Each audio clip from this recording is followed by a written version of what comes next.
Have you ever wondered what separates a man who survives from a man who perishes when everything around him is designed to kill him?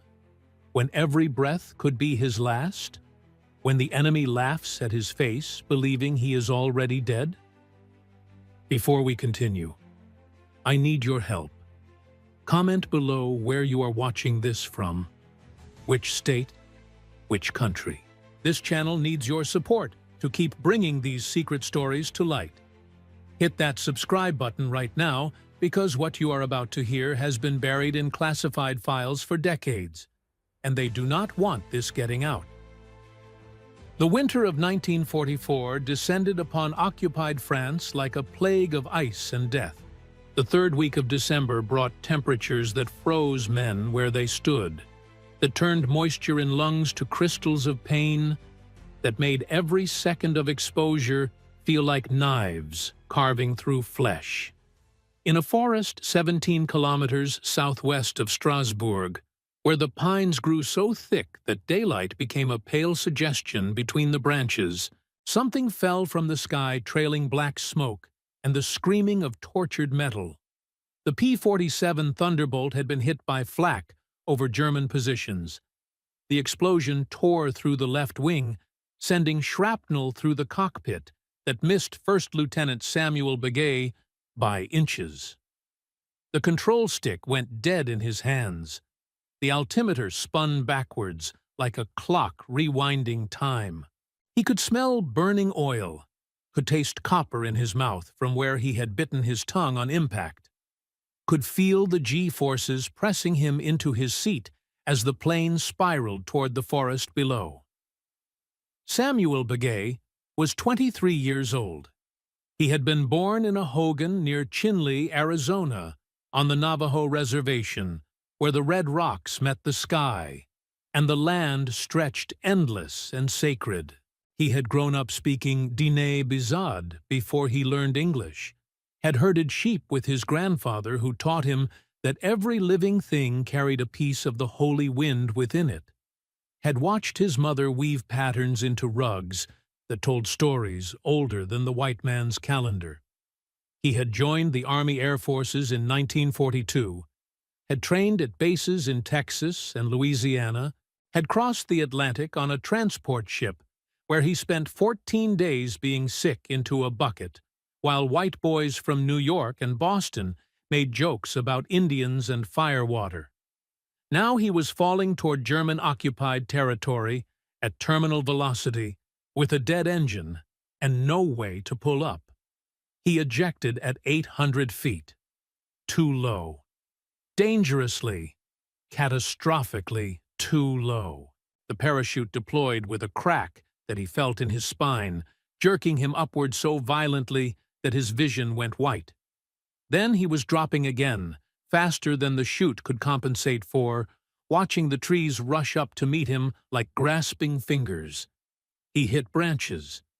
They tore at his flight suit, scratched his face, broke his fall just enough that when he slammed into the frozen ground, he did not die immediately. The impact drove the air from his lungs. He lay there, gasping, staring up at the canopy of his parachute tangled in the pines above, white silk against dark green needles and gray winter sky. His left ankle screamed with pain. His ribs felt like they had been crushed by a hammer. Blood ran hot down his face from a gash above his eyebrow. He could hear his plane somewhere in the distance, the final groan of metal as it settled into whatever crater it had made on impact. He could hear something else, too. Voices. German voices. Shouting. Getting closer. He forced himself to move. His ankle gave out when he put weight on it. Sprained or broken, it did not matter.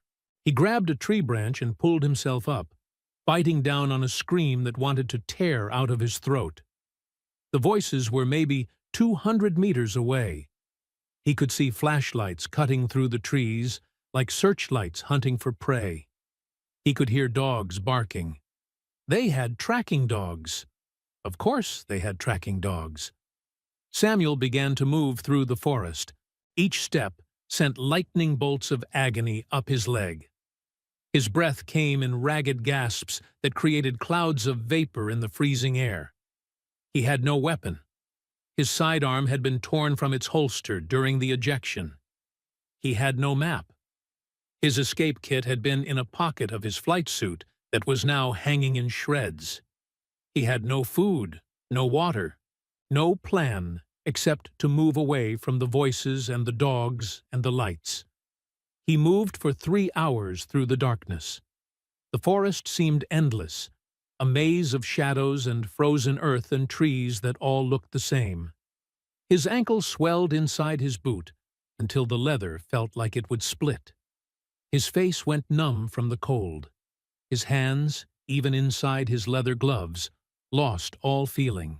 He fell twice, crashing face first into the snow, lying there for seconds that felt like hours, while his body screamed at him to just stay down, just close his eyes, just let the cold take him because it would be easier than going on. But he did not stay down. He got up. He kept moving. When dawn broke, gray and pale and offering no warmth, Samuel found himself at the edge of the forest, looking out at a road. Not a highway.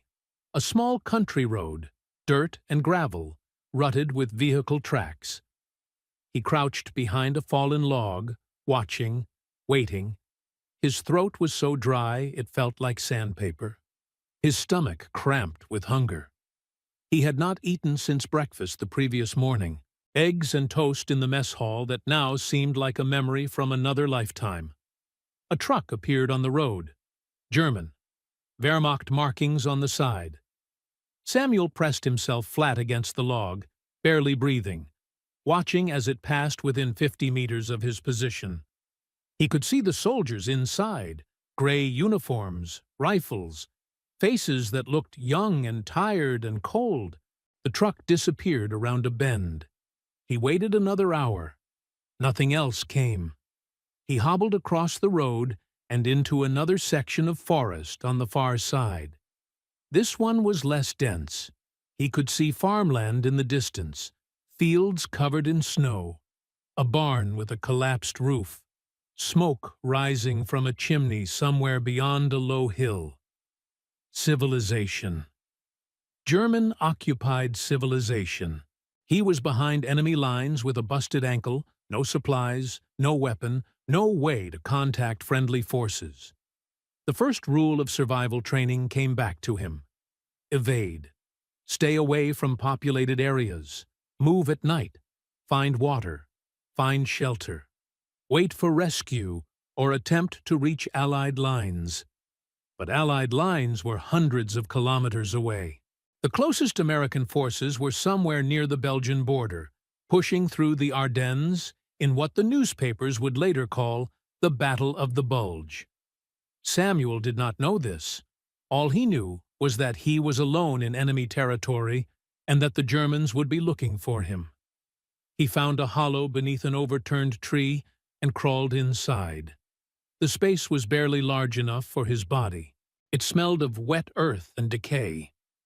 He pulled branches over the opening to conceal himself, then lay there in the darkness, shivering, trying to will warmth back into his limbs. His ankle throbbed with a pain that made him want to vomit. He could feel the bone grinding when he moved it. Definitely broken, or fractured, or shattered. It did not matter what word he used. The result was the same. He could not walk properly. He could barely move. Sleep came in fragments. Nightmares of falling, of the plane spiraling, of German soldiers standing over him laughing as they raised their rifles. He woke to full darkness, disoriented, his body stiff and cold. He did not know what time it was. He had lost his watch during the crash. He only knew that he needed to move again, needed to put distance between himself and the crash site, needed to find food and water and some way to survive. He emerged from the hollow and began moving through the fields. The snow was ankle-deep in places, knee-deep in others. Each step was torture. His broken ankle would not support his weight. He fashioned a crude crutch from a broken branch, but it kept slipping in the snow. He fell, got up, fell again. The cold had become something alive, something with teeth, something that gnawed at his exposed skin and burrowed into his bones. Near dawn, he found a shed, small, wooden, half collapsed. Inside were tools, rusted and old, and in one corner a bicycle. An old bicycle, the kind farmers used, with thick tires and a heavy frame and a wire basket on the front. One of the tires was flat. The chain was rusted. But it was a bicycle. Samuel stared at it for a long time, his mind working slowly through the fog of pain and exhaustion and cold. A bicycle. He could not walk, but maybe he could ride. Maybe he could pedal. His right leg was uninjured. His left leg, the broken one, could rest on the pedal. He could use his right leg to push, could coast when the road went downhill, could move faster than walking, could cover ground. It was insane. It was impossible. It was the only option he had. He spent 2 hours fixing the bicycle by feel in the darkness of the shed. He found a hand pump and spent 40 minutes working air back into the flat tire.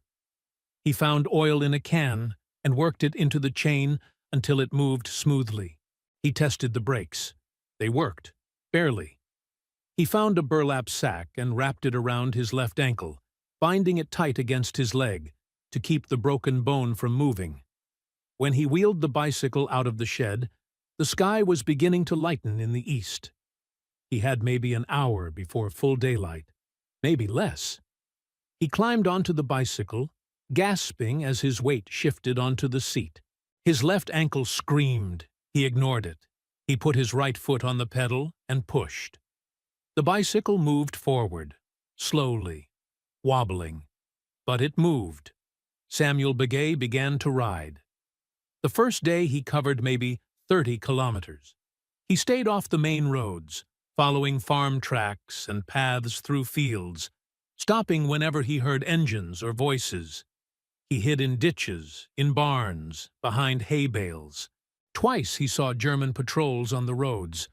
Once a squad of soldiers passed within 20 meters of where he lay hidden beneath a pile of rotting straw, holding his breath, feeling his heart hammer so hard he was certain they could hear it. He found water in a stream, breaking through a skin of ice to drink. The water was so cold it made his teeth ache. He found food in an abandoned farmhouse, a cellar full of root vegetables that had frozen solid.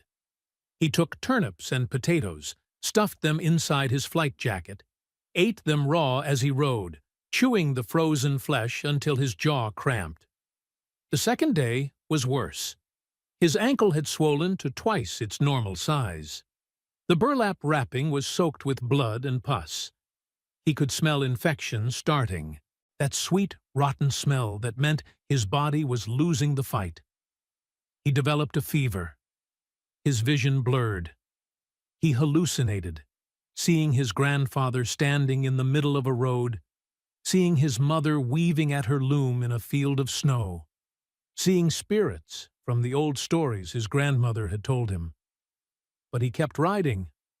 On the third day he discovered that the Germans were hunting him. He found a poster nailed to a tree at a crossroads. His photograph, taken from his military ID, printed beneath German text he could not fully read. But he understood enough. Wanted. Dead or alive. Reward. The Germans knew he had survived. They were looking for him. Every farmer, every collaborator, every person he passed was a potential enemy. He rode through occupied villages in the middle of the night, pedaling silently past darkened houses, while dogs barked and windows stayed shuttered. He rode through forests where the trees pressed close and the darkness was absolute. He rode through his pain, through his fever, through the voice in his head that kept telling him to stop, to give up, to just lie down in the snow and let death come. He did not stop. On the 5th day, his fever broke. He woke in a barn where he had collapsed the night before, lying in moldy hay with his bicycle fallen beside him. Sunlight streamed through gaps in the walls. He could hear voices outside. French voices. He lay perfectly still, listening. An old man and a woman, arguing about something. He caught words. Bread. Rations. Germans. He waited until the voices faded, then crawled to the door and peered out. He was in a small village, maybe 10 houses, a church with a damaged steeple. No German vehicles, no soldiers visible. But that meant nothing. They could be anywhere. Samuel decided to risk it. He needed food. Real food. His body was consuming itself. He could feel his strength fading with each kilometer. He wheeled the bicycle out of the barn and began walking it toward the village, moving slowly, trying not to draw attention. An old woman saw him first. She stood in a doorway, staring at him with eyes that had seen too much suffering to register shock. She looked at his torn flight suit, at his swollen ankle, at his face, gaunt and covered in dried blood and dirt.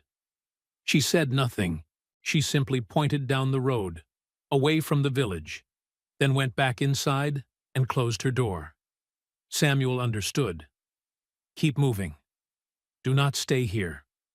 You bring danger. He climbed back on the bicycle and rode away. The pattern repeated over the next days. Villages where people would not meet his eyes. Farms where doors stayed locked. Once, an old man left bread and cheese on a fence post, then disappeared before Samuel could thank him. Once, a child waved from a window and was immediately pulled back inside by unseen hands. The French countryside was a place of silence and fear. Everyone was a prisoner. Everyone was a collaborator by necessity. Everyone was just trying to survive until the war ended, until the Americans came, until the nightmare was over. On the 8th day, Samuel crossed a river. He did not know its name.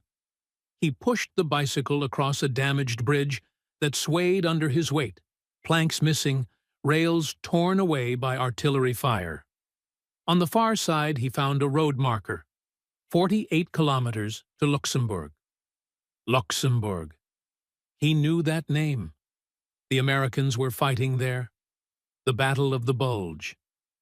He was getting close. Hope, fragile and dangerous, began to grow in his chest. On the 10th day, he heard American voices for the first time. He was hiding in a ditch beside a road when a convoy passed. Jeeps, trucks, tanks, Sherman tanks with white stars painted on their sides. Soldiers in American uniforms, smoking cigarettes, laughing, looking tired but alive. He almost stood up, almost waved, almost shouted.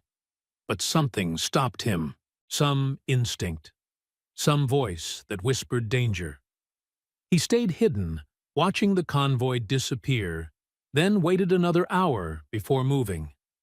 Later, he would learn that German soldiers were wearing captured American uniforms, driving captured American vehicles, infiltrating behind Allied lines.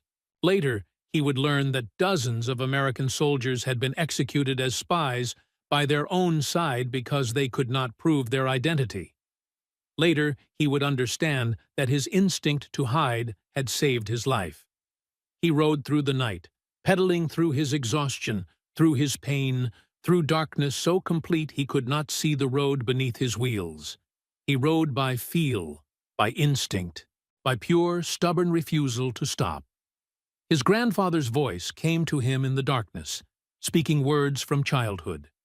The holy wind lives in all things. You carry it within you. As long as you breathe, you are sacred. As long as you move, you are alive. On the morning of the 12th day, Samuel Begay rode into an American checkpoint. The soldiers saw him coming from a distance. A figure on a bicycle, moving slowly, wobbling, barely staying upright. They raised their rifles, shouted challenges, trained weapons on what looked like a scarecrow on wheels. Samuel raised his hands, nearly fell off the bicycle, caught himself, and in a voice that was barely a whisper, croaked out his name, rank, and serial number. They thought he was German at first.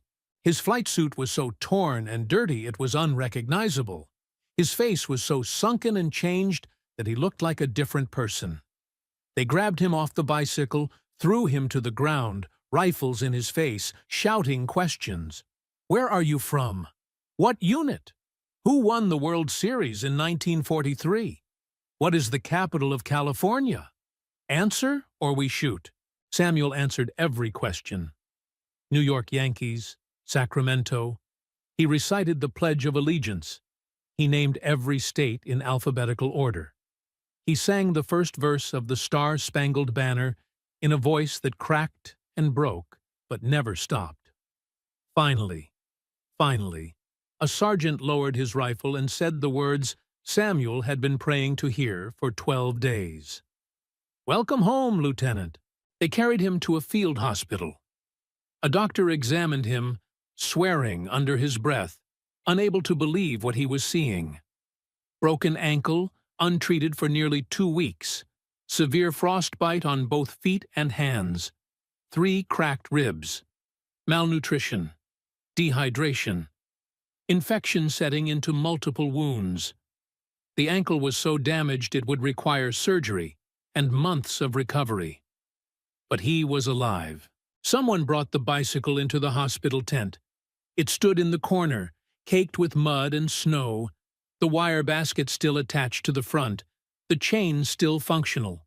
386 kilometers. That was what they calculated later. 386 kilometers through enemy-occupied France in the middle of winter on a stolen bicycle with a broken ankle and no food and no supplies, and Germans hunting him with dogs and posters and orders to shoot on sight. The story spread through the camp like wildfire. Officers came to see him. Correspondents wanted to interview him. People wanted to know how he had done it, how he had survived, what he had been thinking during those long days and nights alone behind enemy lines. Samuel Begay did not know how to answer them. What did they want him to say? That he had thought about his family? That he had prayed to the holy people? That he had simply refused to die because dying would mean the Germans had won? All of those things were true. None of those things explained it. What he did not tell them was about the voices, the ones that had come to him in the darkest moments. His grandfather, speaking Diné Bizad, telling him stories about Spider-Woman and Changing Woman and the hero twins who had fought monsters in the time before time. His mother, singing songs she had sung when he was a child. His father, who had died when Samuel was 6, appearing in the forest to walk beside him when the pain became too great to bear alone. What he did not tell them was about the moments when he had wanted to give up, when he had pointed the bicycle toward a German checkpoint and almost ridden straight into their guns, because ending it quickly seemed better than enduring another hour of agony. When he had stared at the frozen river and thought how easy it would be to just walk out onto the ice and let it crack beneath him and sink into the dark water below. What he did not tell them was that he had survived not because he was brave, but because he was too stubborn to let the Germans who had laughed at him, who had shot him down, who had hunted him like an animal, have the satisfaction of his death. A week later, military intelligence came to debrief him. They wanted to know everything he had seen: roads, troop movements, equipment, positions. They spread maps on a table and had him trace his route. They asked about villages, about collaborators, about German units he had encountered. They wrote down everything, every detail, building a picture of enemy disposition that would be filed away in some office and maybe used, maybe not. They asked him if he was angry. if he wanted revenge, if he hated the Germans. Samuel considered the question. He thought about the soldiers who had shot him down, the ones who had hunted him, the ones who would have executed him if they had caught him. He thought about the old woman who had pointed him away from her village to keep her people safe, about the old man who had left food on a fence post, about the child who had waved from a window, about all the people caught in this war who were just trying to survive, just trying to see tomorrow, just trying to hold on to their humanity when everything around them was designed to strip it away. "No," he said, "I do not hate them. I pity them." The intelligence officers looked at him like he was insane. "Lieutenant," they said, "these people tried to kill you. They hunted you. They put a price on your head." Samuel shook his head. "They were just doing their job," he said, "just like I was doing mine. The war will end. We will all go home. What point is there in carrying hate?" It was a very Navajo answer. The holy people taught that balance must be maintained, that harmony must be preserved, that anger and hatred were poisons that destroyed the person who carried them more than the person they were aimed at. Samuel had been raised with these teachings. He believed them, even here, even after everything. The war did end. 7 months later. Samuel was still in a hospital in England when news came that Germany had surrendered. He listened to the celebrations, the shouting and singing and crying, and he felt nothing but exhaustion. Relief, yes, but also a profound weariness that went deeper than his bones. He returned to the United States in August of 1945. He was awarded the Silver Star for valor. The citation mentioned his evasion behind enemy lines, his escape, and return to friendly forces. It did not mention the bicycle. That detail seemed too absurd to include in an official commendation. A Navajo pilot pedaling through occupied France, like some kind of deranged paperboy. The military did not know what to do with that image. Samuel went back to Arizona, back to the reservation, back to the red rocks and the endless sky, and the land that had always been sacred. His ankle never healed properly. He walked with a pronounced limp for the rest of his life. In winter, when the temperature dropped, the pain would come back, sharp and insistent, reminding him of those 12 days. He never spoke about it. Not to his wife, not to his children, not to anyone who asked. The war was over. The story was finished. What point was there in reliving it?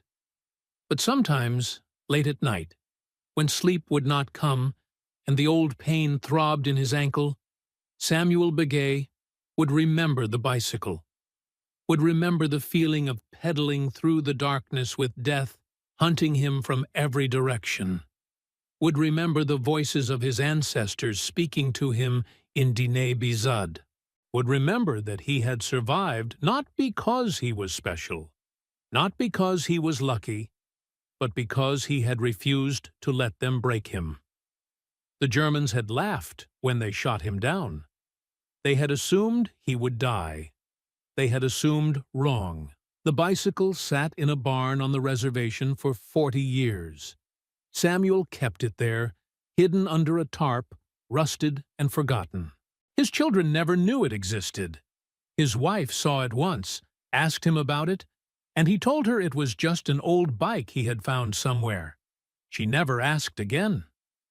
In 1987, a historian from the University of Arizona came to the reservation researching Native American servicemen in World War II. Someone had given him Samuel's name.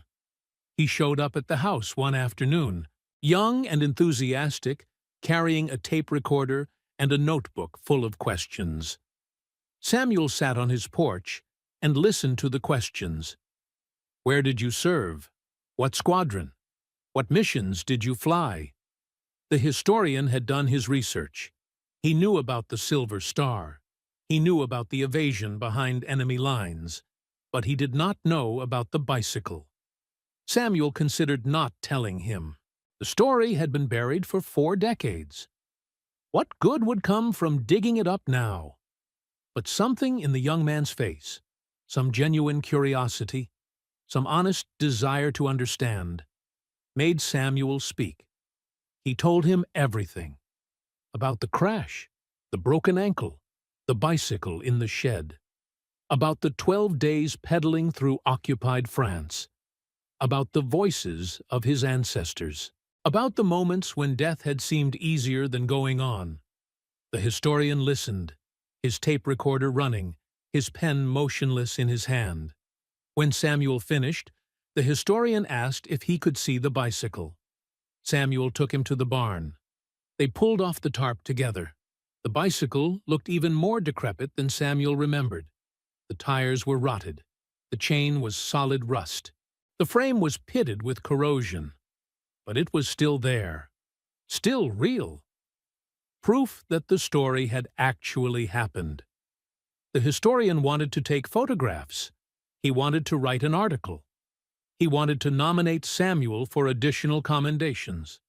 Samuel refused all of it. The story was told. That was enough. He did not need recognition. He did not need his face in newspapers. He had survived. He had come home. He had lived his life. What more was there? But the story got out anyway. The historian published his research. Other researchers followed. Journalists started calling. The military wanted to verify the details, wanted to confirm the mileage, wanted to understand how it was possible. Samuel stopped answering his phone. He told his family not to speak to reporters. He wanted the story to die again. It did not die. In 1992, the Smithsonian contacted him. They wanted the bicycle for an exhibition on Native American military service. Samuel said no. They offered money. He said no. They offered to come to Arizona to interview him, to preserve his story for future generations. He said no. The bicycle was not for sale. The story was not for display. Some things were meant to stay private. His wife died in 1995. Cancer. It came fast and took her before the doctors could do anything meaningful. Samuel buried her according to Navajo tradition, with prayers and songs and ceremonies that honored her spirit. After the funeral, he went to the barn and looked at the bicycle again.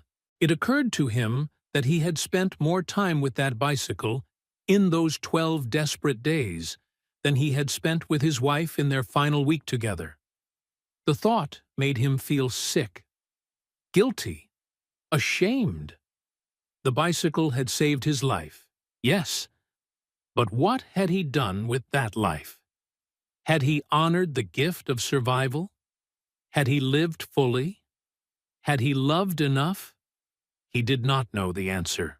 In 2001, September 11th, happened. Samuel watched the towers fall on television. He watched the smoke billow across Manhattan.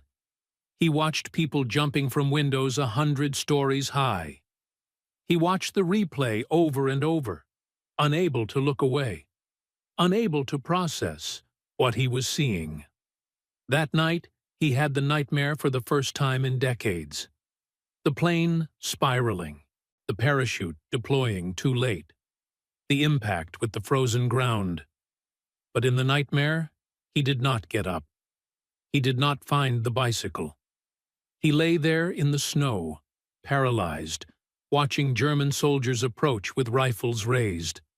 They stood over him laughing, always laughing. And when they pulled the trigger, he woke up screaming. His children came to check on him. He told them he was fine. Just an old man's bad dreams. Nothing to worry about. But the nightmares kept coming. Every night. Sometimes twice a night. The crash, the cold, the bicycle, the voices, the fear. All of it flooding back like it had been waiting 40 years to reclaim him. He went to the VA hospital. A young doctor, younger than Samuel's grandson, prescribed pills for anxiety. They did nothing. A therapist suggested PTSD, suggested that Samuel had never processed his trauma, suggested support groups and coping mechanisms.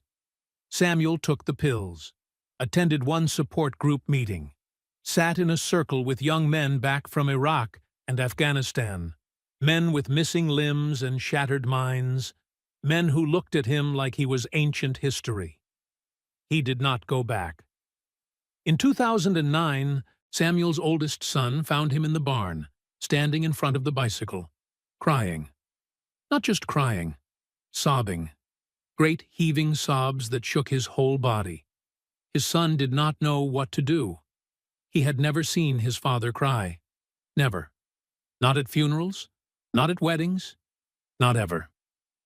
He put his hand on Samuel's shoulder and asked what was wrong. Samuel could not answer.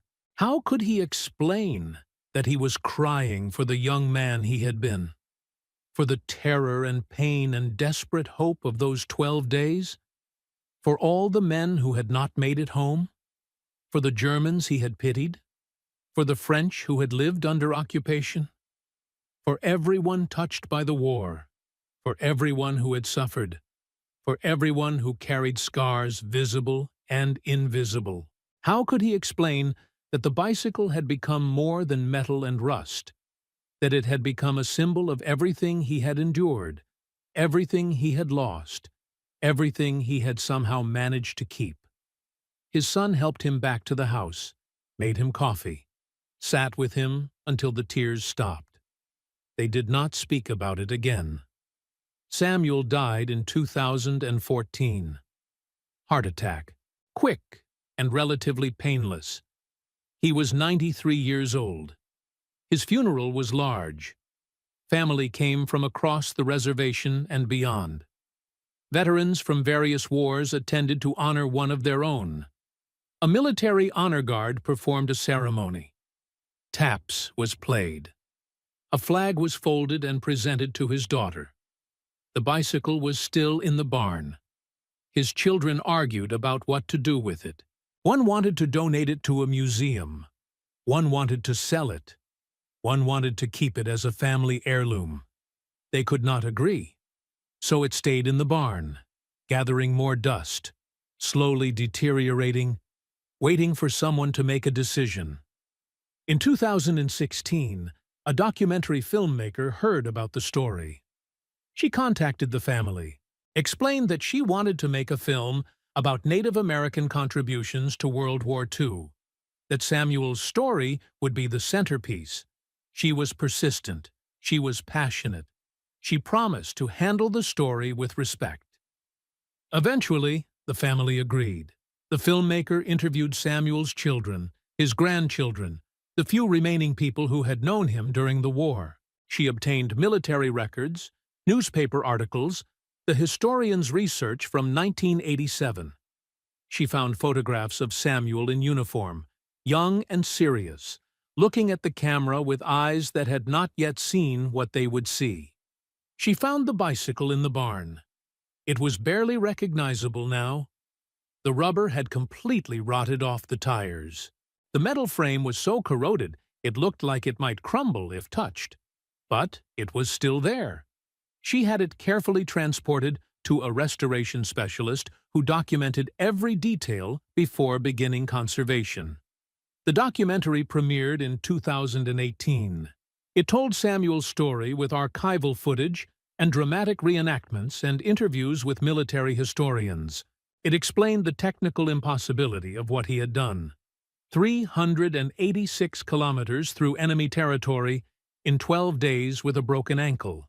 On a bicycle. In winter. It should have been fatal. It should have been impossible. But it had happened. The film won awards. It was shown at festivals.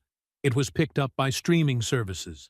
Suddenly, Samuel Begay's name was everywhere.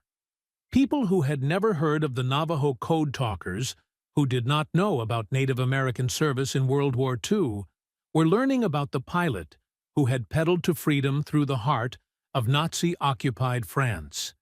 The bicycle, restored but still showing its age and damage, was put on display at the National Museum of the American Indian in Washington, D.C. A plaque explained its significance. Visitors stood in front of it, taking photographs, reading the story, trying to comprehend what it represented. Some understood. Most did not. How could they? How could anyone who had not felt that cold, that fear, that pain, truly understand what it meant to keep pedaling when every instinct screamed to stop? How could anyone who had not heard the voices of their ancestors in the darkness, who had not felt the holy wind moving within them, know what it meant to refuse surrender? The bicycle sits in the museum today. If you visit, if you stand in front of it, if you really look at it, you can see the rust and the wear and the damage. You can imagine the weight of a man on that seat. You can imagine frozen roads and German patrols and the desperate mathematics of survival. But you cannot see the voices. You cannot see the prayers spoken in Dine Bizad.